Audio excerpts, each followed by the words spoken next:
और अपने पास अपने राष्ट्रीय अध्यक्ष को बैठा करके जो खुद जालसाज में लिप्त है, जिसने 2004 में अपनी आयु 44 वर्ष घोषित करता है और 2009 में वो अपनी आयु 57 वर्ष घोषित करता है अपनी एफिडेविट में, जो मैं प्रमाण के तौर पर आपके माध्यम से दिखा रहा हूं।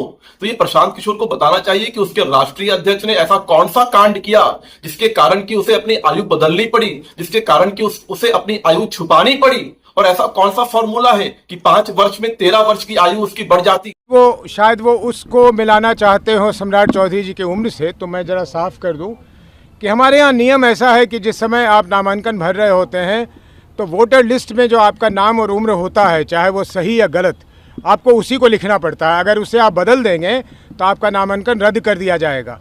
और अब ये ठीक है या गलत, लेकिन नियम ये है या प्रावधान ये है कि उस नामांकन पत्र के साथ आप कुछ संलग्न भी नहीं कर सकते हैं कि भाई मेरी उम्र इतनी है या इतनी है, उसको आप ठीक भी नहीं कर सकते।